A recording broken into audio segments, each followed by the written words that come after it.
Mesdames et messieurs, bienvenue sur Africa 24 pour ce nouveau numéro de décryptage. La peine de mort est toujours en vigueur au Cameroun, même si elle a été appliquée il y a très longtemps dans ce pays d'Afrique centrale. Et pour venir à bout de cette peine maximale, les avocats se sont réunis au sein d'un réseau. Et pour parler davantage des actions de cette association, nous recevons pour vous Maître Chantal Victorine Edgent, elle est avocate au barreau du Cameroun. Bonjour madame, les avocats au barreau du Cameroun se sont réunis en association pour lutter contre la peine de mort.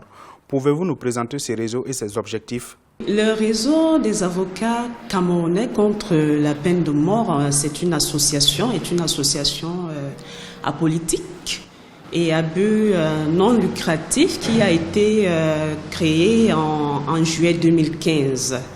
Et le réseau a pour objectif de fédérer les efforts nationaux et internationaux en vue de l'abolition universelle de la peine de mort, tout au monde dans le cadre spécifique du Cameroun, de parvenir à établir, à instituer un moratoire en droit, parce qu'il faut dire que depuis à peu près 20 ans, le Cameroun observe un moratoire de fait. Ça veut dire que depuis 20 ans, il n'y a pas eu d'exécution de condamnés à mort. Le réseau a pour autre objectif de promouvoir le respect des droits humains dans l'administration de la justice. Il ambitionne également d'apporter une assistance juridique aux couches défavorables. Bien entendu, nous souhaitons également mobiliser autant les avocats que les autres professionnels de droit intéressés par la cause de l'abolition de la peine de mort en vue d'échanger et de renforcer les capacités dans les stratégies devant conduire à l'abolition de la peine de mort. Pourquoi spécifiquement la peine de mort? Le réseau promeut le respect des droits humains dans l'administration de la justice et il se trouve que le droit à la vie, c'est le droit fondamental auquel sont attachés tous les autres droits que nous pouvons reconnaître à une personne humaine. S'il n'y a pas de vie, il n'y a pas de droit humain. C'est la raison pour laquelle le réseau a accès principalement à ces actions autour de la question de l'abolition de la peine de mort, parce qu'en promouvant la vie, nous promouvons de ce fait tous les autres droits qui sont attachés à la personne humaine. Le nouveau code pénal du Cameroun vient d'être adopté. Pourquoi n'avez-vous pas fait des plaidoyers en amont afin que cette sanction maximale soit abolie? Le réseau a mené une action de lobbying pour que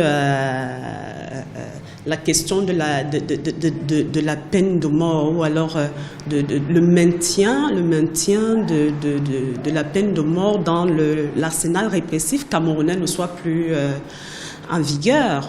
Et bien, certainement que les conditions sécuritaires de notre pays en ce moment ne nous y ont pas beaucoup aidés. Mais il n'en demeure pas moins que les arguments que nous avancions alors demeurent d'actualité. Et c'est pour cette raison-là que nous n'entendons pas arrêter notre militantisme. Parlant justement de la situation sécuritaire du Cameroun, en évoquant le non-respect des droits de l'homme dans la lutte contre Boko Haram, est-ce à dire qu'un terroriste qui tue ne mériterait pas la peine maximale?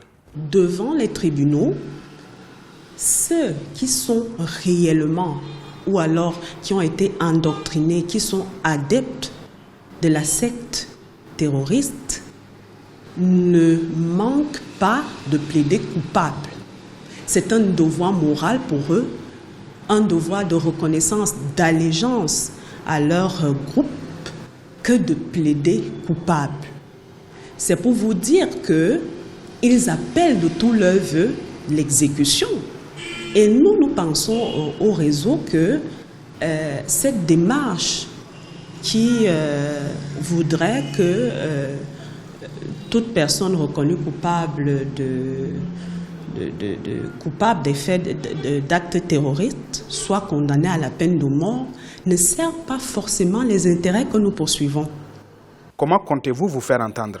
Notre principale démarche est celle de renforcer les capacités des membres du réseau afin de leur permettre de développer un plaidoyer efficace destiné aux groupes cibles, qui sont les parlementaires, les gouvernants, les magistrats,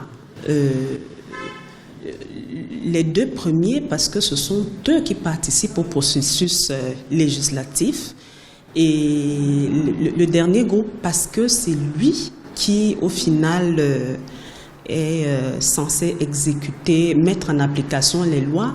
Le réseau entend sensibiliser l'opinion publique, et nous entendons pour ce faire nous appuyer sur les faiseurs d'opinion, que sont les leaders politiques, les leaders religieux, les leaders associatifs.